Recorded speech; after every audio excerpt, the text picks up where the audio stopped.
I've always found the McGavocks to be a fascinating family because they, like others, are very much part of the waves of people who come out from places like Virginia and North Carolina in the late 1700s, early 1800s, and really begin to create a whole new life. They're part of early Tennessee history. They're part of an area that we describe as the West, before there was the West that we think of today. So when Randall McGavock and his brother came here in the mid-1790s, this area it just looked so much different than what is thought of as Middle Tennessee today. Very densely forested area. Parts of it were almost like a jungle. So Randall, a handful of enslaved men, along with all these other settlers, they're part of the American expansion. They're part of the American experiment. But of course, slavery's front and center because Tennessee is a slave state, comes in 1796. That's a story that's running parallel right alongside the McGavocks. We have to try and get people to understand that Randall, probably 4 or 5 sick enslaved men and women, they worked for almost 20 years here before they even built the first house. I mean, we're sitting today in what really was the second house, which wasn't built until 10 years after the first house. A lot has already started to change in those years from when Randall first comes here to when he finally settles here in the early 1830s. I mean, he's born a British subject. He's a young man when the Constitution is being created and ratified. He's quite aware of Tennessee becoming a new state. People come to the South and, they expect to hear stories about cotton and tobacco all the way to the horizon. They never grew that here. Middle Tennessee was different than especially the deep South. This was an area where corn and grain thrived, the climate's great for it, livestock, and that's really what the McGavocks did. That's how they built their fortune. I mean, they were landowners, but it was corn, oats, wheat, hogs, cattle, and sheep. It is a huge operation, and it's driven by slave labor. I mean, that's how they got rich. They were smart, they were dedicated, they worked hard, but it was slavery that made the McGavocks and other families in this area incredibly wealthy. I've said to people for a long time, there's a reason that you don't find a Carnton in rural Ohio or rural Wisconsin. I mean, the free labor system and the slave labor system were just in direct contrast to one another. So you just couldn't have a place like this in rural parts of the North. You had to have slave labor. Randall McGavock died in the fall of 1843, and it was his youngest son, John, who took over the farm here. Oldest son, James, already had his own place. And it's really John McGavock who built Carnton as a farming operation into what we know it to have been in 1860. He owns about 700 acres. He and his wife, Carrie, owned 44 slaves. There were about 30 farms like Carnton just in Williamson County. So while the McGavocks may have been unique and Carnton was unique, in the big picture, they weren't that unique. This was an area flush with money. Half the population was enslaved in 1860, so everywhere you went, you saw it. John and Carrie aren't oblivious to the political tumult of the 1850s, just like everybody else. Everybody's aware of what's going on. And this is an area of incredibly divided loyalties. John and his father had some affiliation or connection, not only to Andrew Jackson, but John knew James K. Polk. He'd served on Polk's staff when Polk was governor. These are pro-slavery Southern Democrats. They're pro-expansion even of slavery, but they are not secessionists. And I think one of the more fascinating stories about the McGavock family is how personal this 1860-61 period is to them, because John's part of the Tennessee delegation that's sent off to Charleston, South Carolina, the heart of secession. John's there in the spring of 1860 as the Democrats just literally gut themselves. They're so terrified of the Republicans and Lincoln, they start calling each other names and fighting with one another. And the Tennessee delegation's actually supporting Stephen Douglas, who's the anti-secession Democrat. The radicals got control, and eventually the whole convention collapsed. John saw this with his own eyes. I can't even imagine what the trip back from Charleston to this area was like, because they had to see the writing on the wall. So then secession occurs. Tennessee eventually joins the Confederacy. Because John was always very quiet, we don't quite know why, but we know he did not serve. Many of his contemporaries and peers in this area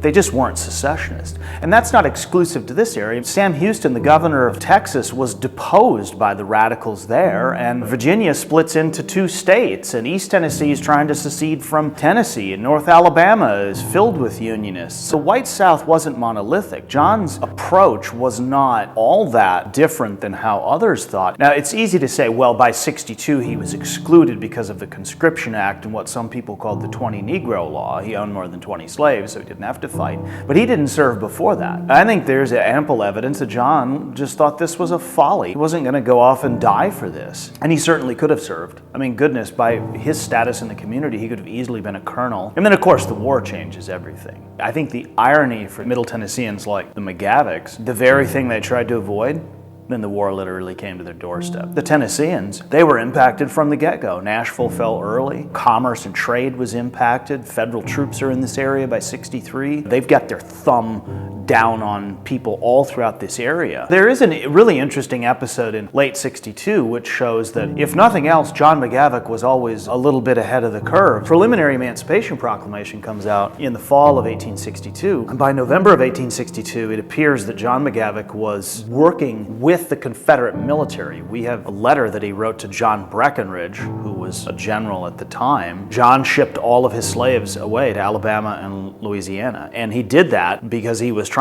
to prevent them from escaping, which is what's happening all over this area as the social breakdown is unfolding. To the enslaved, once they heard about it, they were gone. They begin, taking matters into their own hands. They didn't wait for U.S. troops or the local abolitionist train to show up. They just escaped. Well, John tries to prevent that from happening, and actually rather successfully, although virtually none of the slaves, except for a handful, ever came back here. When you spin through 1863 and 1864, well, it's the Battle of Franklin that swallowed them up. The McGavocks, John and Carrie, find their entire existence just consumed by this horrendous battle, which explodes to my left in the field south of the house. As Major General William Loring's troops are moving through here, Carnton was taken as a field hospital. The wounded begin to arrive. Pretty soon there's 200 or 300 in the house. There's 200 or 300 outside. And John and Carrie are here, almost alone except for their children. They had a boy and a girl, Hattie and Winder. And they, alongside doctors, worked all night, just trying to save lives. Carnton, the name comes from the old family home in Ireland, which was called Cairntown, but it roughly means a pile of stones erected as a memorial or something similar to that. And isn't it interesting that that's exactly what ended up in their backyard, because about a year and a half after the battle, a Confederate cemetery was established. And John was really instrumental in helping create it, because he joins this group, this burial association, that hires a private team of gravediggers and move the bodies here, almost 1,500 in the spring of 1866. And they spent the rest of their lives living here. The 19th century is a period in some ways of almost endless social upheaval. And people like the McGavocks just tried to live their lives. They had grandkids and they got old and things were changing around them. And things really were changing. I mean, they saw the Constitution amended multiple times. They saw the first Civil Rights Act, saw the early stages of Jim Crow. And we would be kidding ourselves if we think that they weren't aware of it or probably didn't like some of the changes, because why would they? They were part of the social elite. They were part of the rich white group of people that once controlled everything. But things changed a lot. And the one thing they did do was they maintained this cemetery through all of the other things unfolding. There were people who showed up here from time to time looking for someone they cared about, that they knew, that they loved. And we can't forget that. There's this suffering that goes on in parts of the white South that in the modern era, it's very easy to just dismiss it and say, oh, they were lousy, crummy people, racist slaveholders. That misses the broader point. For the McGavocks, I think you could say they're on the wrong side of history. Well, of course we know slavery is wrong, but they absorbed all these changes and they saw people showing up who'd lost someone they'd known. And I think the McGavocks lost something. If you go around this place, the memories of November 30th, 1864 aren't far away. I mean, goodness, there's blood soaked into the floor. You can cover that up with carpet, but you still know it's there. There was just something very different that unfolded here. History isn't always just black and white, right and wrong. There's a lot that you can learn from this time frame. Certainly what is right and what is wrong, and who's on the right or the wrong side of history, I guess. But time itself is filled with a lot of gray matter. And that they lived their lives quietly for the most part. And they lived a long time. John died in 1893. Carrie survived him by over a decade. The lost cause began to sprout. Confederate monument was unveiled here in Franklin in 1899, and she was lauded by veterans and by veterans groups. She was certainly well known. And then she was gone too. too, in '05. Now the two of them are buried next to some of their children, John's parents, within sight of all those soldiers. And it's still a great place to understand what a family can lose, what a family can sacrifice, what a family actually was like in 1860 who owned human beings. But also to understand what we went through. And that not everybody in the South in 1860 thought the same. People often living quite intimately with one another can see the world in decidedly different ways. And then, after the worst of the worst is unfolded, you have to try and figure out how to survive. And I think the McGavocks, well, they did the best they could in the time in which they lived.